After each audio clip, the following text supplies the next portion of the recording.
सांवली बहू। शिल्पा है तो सांवली लेकिन बहुत ही टैलेंटेड। लेकिन कहते हैं ना, शादी के लिए तो लंबी और गोरी होनी चाहिए। शिल्पा, ये रिश्ता भी हाथ से गया। अरे कितनी बार कहा वो गोरी होने वाली क्रीम लगाया कर, लेकिन नहीं, किताब से सर खपाने से फुर्सत मिले तब ना। तू ही क्यों नहीं इसके लिए उपटन तैयार कर देती? शर्मा जी की बेटी का कम रेट में कितना अच्छा रिश्ता हुआ है। इसकी तो उम्र के साथ ही लड़के वालों की डिमांड भी बढ़ी जा रही है। शिल्पा को ये बातें अब बुरी नहीं लगती थी। लगे भी क्यों, बचपन से सुन जो रही थी वो ये सब कुछ। उसके लिए ये तो मात्र एक कान से सुनना और दूसरे कान से निकाल देने वाली बात थी। फिर एक रोज, पापा पापा मेरी नौकरी लग गई है। वाह, अच्छा। कहाँ बेटा? न्यूज़ चैनल में पापा, खबरों को लिखना होगा। हाँ, वैसे भी तेरे जैसी सांवली शक्ल की लड़की को कौन पर्दे पर आने देगा, क्यों? चल, 4 पैसे कमाने लायक हुई है तो लड़के वालों को बोल देंगे कि कमाती भी है। फिर शायद कोई कर ले शादी। हाँ सही कह रहे हैं। वैसे बेटा कल शाम को एक लड़का और आने वाला है, उसे भी देख लेना। शिल्पा को इस बार गुस्सा आ जाता है।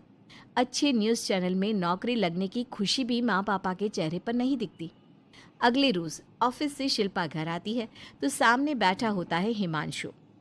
हिमांशु शिल्पा को देखता है तो पहली नज़र में तो वो उसे पसंद नहीं आती, लेकिन फिर भी फॉर्मेलिटी तो करनी थी। हाँ, ओके, तो क्या शौक है तुम्हारे और खाने में क्या क्या बना लेती हो? मुझे पढ़ने लिखने का शौक है। खाना बनाना नहीं आता, बिल्कुल भी नहीं आता। पर फिर भी क्योंकि ये रिवाज है कि बहू को खाना बनाना होता है तो थोड़ा बहुत बना लूँगी, लेकिन उतना ही वक्त किचन को दे पाऊँगी जितने में मेरा काम, मेरी नौकरी सफ़र ना हो। बाकी भूख तो तुमको भी लगती होगी, तो खाना बनाने की जिम्मेदारी दोनों की ही होगी, है ना? शिल्पा बोले जा रही थी, बोले जा रही थी। अब तक जिन लड़कियों से हिमांशु मिला था, शिल्पा उन सब से अलग थी। वो ऐसी ही तो लड़की चाहता था। शिल्पा से बात करने के बाद, ठीक है, फिर शादी 2 महीने बाद करेंगे। वो क्या है ना, खाना बनाना भी तो सीखना होगा ना। मुझे मंजूर है। शिल्पा को भी हिमांशु अच्छा लगने लगता है। दोनों की शादी हो जाती है, लेकिन शादी के बाद से ही हिमांशु का परिवार शिल्पा के रंग को लेकर कई बातें बनाता। क्या बात है हिमांशु, क्या कमी हो गई थी जो ऐसी काली सी बहू ले आया? काली काली तो नहीं है। हाँ, मेरी शिल्पा का रंग हल्का सांवला है। वैसे आप तो कृष्ण की भक्त हैं, जानती है ना, उनका रंग भी सांवला था। अब सांवले रंग के कृष्ण की पूजा, तो सांवली मेरी बीवी खराब कैसे? बात तो सही भी थी। क्यों सांवला रंग खराब माना जाता है? शिल्पा पति का तर्क सुन रही थी। थोड़ी देर के बाद, क्या बात है, शब्दों का जादू आ गया। क्या तर्क दिया आपने सांवले रंग के समर्थन में? तो क्या तुम ही पत्रकार हो? अरे तुम्हारा पति भी कम नहीं है। शिल्पा रोज एक नई तरक्की छू रही थी। कभी विदेश दौरा तो कभी बड़े बड़े लोगों का इंटरव्यू। एक दिन, सुनो, आज का दिन बहुत खास है। मैं मुख्यमंत्री जी का इंटरव्यू लेने जा रही हूँ। अरे वाह, क्या बात है, सही है यार। तभी ससुर आ जाते हैं। बहू, थोड़ा मेकअप भी कर लेना, वरना काली काली फोटो सब जगह आएगी। अरे हम तो शर्म के मारे किसी को दिखाते भी नहीं कि ये हमारी बहू है। न जाने क्या कमी थी। अरे वो शारदा दीदी की बहू देखो, कैसे मक्खन की तरह गोरी है। और नताशा, वो तो ऐसे लगता है जैसे भगवान ने दिल खोल कर रंग दिया है उसको। अरे माँ, आजकल रंग नहीं बुद्धि का जमाना है। हाँ, तो वो दोनों कहाँ पागल है, अच्छा खासा घर देख रही है। शिल्पा को ससुर की बात पर गुस्सा तो आता है, लेकिन वो मूड खराब नहीं करना चाहती। वो तो बस तैयारी करती है कि जल्दी से अच्छा सा मुख्यमंत्री का इंटरव्यू हो जाए और दुनिया देखे। होता भी यही है। शिल्पा जब शाम को घर आती है तो, अरे चाची, बुआ, फूफा जी, कैसे हैं आप सब? कैसे आना हुआ? शिल्पा को आसपास के लोग भी देख रहे थे। वो भी जानती थी कि उसने जो इंटरव्यू किया वो कितना वायरल हो रहा है। अरे बहू, बड़े लायक हो तुम। औरत होकर दुनिया की इतनी जानकारी। कितनी समझ है तुम्हारे अंदर। वाह वाह बहू, तुमने तो हम सबका सीना गर्व से चौड़ा कर दिया। सास ये सब देखकर सोच रही थी कि भाई ऐसा भी क्या हो गया, इन्होंने तो बहू को हीरो बना रखा है। मैंने तो शिल्पा को उसी दिन समझ लिया था जब पहली बार मिला था। मैं तो जान गया था कि ये लड़की अलग है। कितनी प्यारी आवाज़ है इसकी और समझ भी लाजवाब। तभी बुआ सास बोल पड़ती है, और एक हमारी बहू है, सारा दिन टिकली बिंदी पर ही लगी रहती है। अरे दीदी, न जाने कौन कौन सी क्रीम लगाती है, अब तो चेहरे पर फोड़े भी निकल गए। कितनी बार कहा कुछ पढ़ाई आगे करके दुनिया में नाम कमाओ, लेकिन नहीं, बस सारा दिन शीशे के सामने खड़ी रहेगी।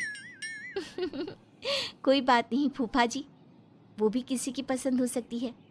हम लोगों का क्या, एक काम अच्छा कर दिया तो पूछ लिए गए, नहीं तो जमाना तो गोरी सूरत की ही तारीफ करता है। क्यों माँ जी? हाँ हाँ, वो क्या है ना, मैं ज़रा पानी लेकर आती हूँ, तू बैठ बहू। हाँ हाँ बहू, तू तो बैठ। वो क्या है ना, आज तो तुझसे बहुत सारी बातें करनी है। ये बता, कैसे दिखते हैं मुख्यमंत्री जी सामने से? जैसे टीवी में दिखते हैं वैसे ही दिखते हैं क्या? आए दिन लोग शिल्पा से मिलने आते, उसे अपने स्कूल या दूसरी जगह पर चीफ गेस्ट बनाते। ये सब देखकर पति तो खुश होता, लेकिन सुंदर बहू का सपना सास की आंख से उतर ही नहीं रहा था। फिर एक रोज, शिल्पा, पापा कहाँ है?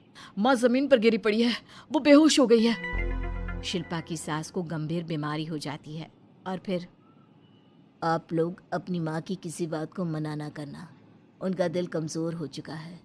दिल में कोई बात लगेगी तो उनके हार्ट अटैक आने के चांसेस हैं, तो समझ रहे हैं ना।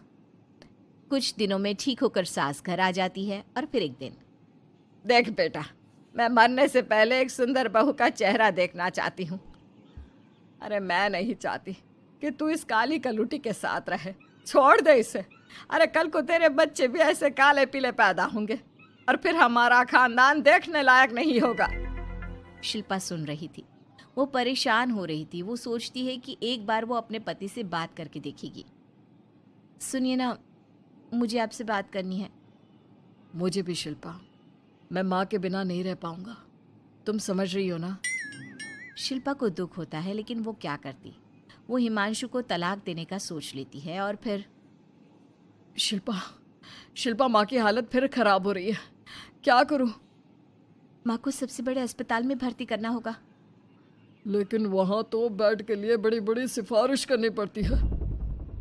हाय रे, मेरा मन आता है, मैं मर न जाऊं, मुझे बचा ले बहू। शिल्पा को हैरानी होती है कि वो करे तो क्या करे। पर माँ जी, मैं कैसे? बेटा, मुख्यमंत्री जी से बात कर ले, उनसे बड़ी सिफारिश किसकी हो सकती है? तू बोलेगी तो शायद तेरी सास की जिंदगी बच जाएगी। शिल्पा सिफारिश से सास को बड़े अस्पताल में भर्ती करवा देती है, जहां लंबे समय बाद सास ठीक होती है। लेकिन इस बीच एक दिन भी शिल्पा उन्हें देखने नहीं जाती। सास जब घर आती है तो एक सुंदर सी लड़की उनका स्वागत करती है।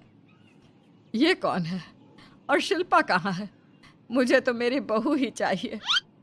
माँ, कैसी बात कर रही हो? तुम्ही ने कहा था ना कि शिल्पा काली है और तुम्हें काली बहू नहीं चाहिए। ये रीना है, तुम्हारी बहू। नहीं नहीं, मुझे माफ़ कर दो, मुझे तो मेरी शिल्पा बहू ही चाहिए। उसी के कारण आज मेरी जान बची है। मैं नहीं समझ पाई कि सुंदर शक्ल से ज़्यादा सुंदर दिल और आचरण होना चाहिए। लेकिन अब क्या, अब तो देर हो चुकी थी। हिमांशु भी जानता था कि आत्मसम्मान वाली शिल्पा अब उसकी जिंदगी में वापस नहीं आएगी। अब तो शिल्पा को वे लोग बड़े बड़े चैनल की स्क्रीन पर देखते और अफसोस करते। शिल्पा चाहती तो कभी तुम्हारे लिए सिफारिश नहीं करती। अब तो आसपास के लोग भी घर नहीं आते। लोगों को लगता है कि शिल्पा ने हम लोगों को छोड़ा क्योंकि हम उसके लायक नहीं थे। सही बोल रही है माँ, हम ही तो उसके लायक नहीं थे। शिल्पा जैसी समझदार, पढ़ी लिखी, दुनिया की समझ रखने वाली लड़की को मैंने छोड़ा, सिर्फ आपके कहने पर। अब ये गोरी लड़की आपकी बहू हो सकती है, लेकिन मेरी बीवी कभी नहीं। हिमांशु वहां से चला जाता है।